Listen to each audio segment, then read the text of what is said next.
So I had an Indian viewer ask me, I'm in this country and I haven't been here that long, but I have a nice job, but where does the fitting in part come in as far as fitting into American culture? And from someone that was born in the United States, you don't want to fit in. You don't, especially after over 35 years.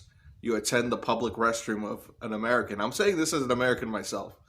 Attend the public restroom and you'll see how much care that goes into it, right? And it kind of reminds me of like the relationships that most people have in America. They're parasocial relationships. What do I mean that? The bathrooms are filthy. A lot of the restrooms are filthy here, and nobody cares. And there was a great quote that said, like, if you leave a state dirty, like the way it is, it's going to even get more dirty. You have to like put some care into it. And I also used to work at a Italian restaurant, and something the manager said to me changed my life.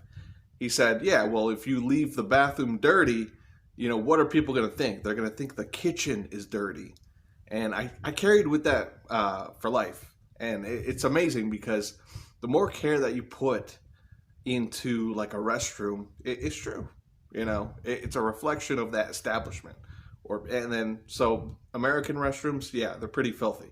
Now, as far as India, just look back to your home. There's a lot of negative, harmful stereotypes in America about Indians. I'm an Indian Muslim, and so I get like double the stereotypes. But one thing you got to be proud of is thinking about your home country. I had a Brazilian tell me this story. He loved India. He was an Uber driver for me, and he was just raving about India, and I was just like, why? And then he said the most beautiful thing that I took from India was when I was in the streets, and you'd like buy a kid like an apple or something like that, and or like some kind of dessert.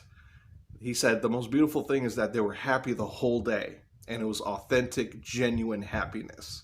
He says I'd never seen anything like it, and it reminded me of my experience when I took public transportation on the bus. I usually see this family of three, and they look as American as can be. That's that thing, and the kid, today he had a little donut from Krispy Kreme, and you could just tell how excited he was just from that little donut, the little sprinkles on it and everything. And it just reminded me of gratitude and what I'm grateful for, and the ability to feel. I think that's where India's true strength comes from, like that compassion, that gratitude. So you have a lot to be proud of, and you have nothing to fit in for it in America.